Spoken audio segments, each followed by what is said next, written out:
પાછા લોકસભા બેઠક પરના ભાજપના ઉમેદવારનો વિવાદ શમી ગયો અને ઘીના ઠામમાં ઘી ઢળ્યું। ભાજપે ગૃહમંત્રી હર્ષ સંઘવીને ડેમેજ કંટ્રોલની કામગીરી સોંપી હતી।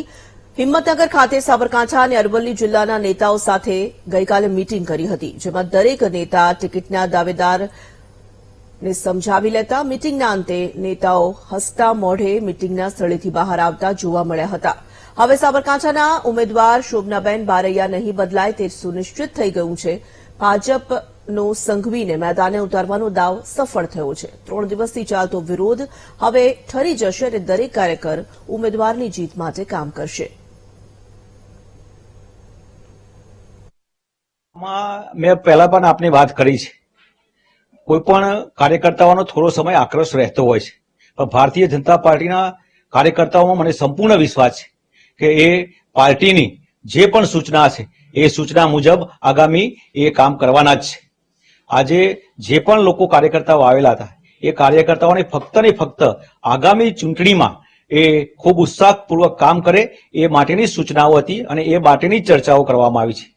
જિલ્લા સદસ્ય સહિત જે ઉમેદવારના સંભવિત નામ હતા તે પણ સેન્સ પ્રક્રિયા પણ યોજાઈ તેવી પણ વાત ચર્ચાઓ થઈ રહી છે, તો સેન્સ પ્રક્રિયા ખરેખર યોજાઈ કે કેમ?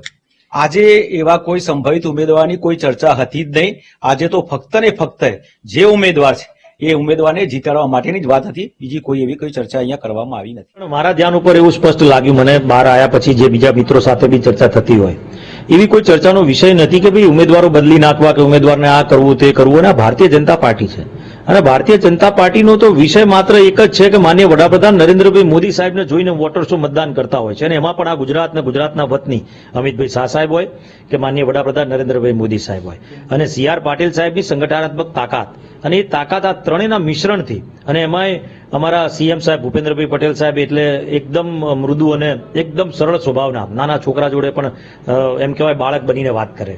એટલે મતદારો તો જાણે જ છે કે ભાઈ ગુજરાતની અંદર 5 લાખથી વધુની લીડથી જીતવાની જે ચર્ચાઓ ચાલી રહી છે ને એ ચર્ચાઓ 100% પરિપૂર્ણ મતદારો કરવાના છે, એવું ક્યાંય બનવાનું નથી, કોઈ એવો ચિંતાનો વિષય નથી।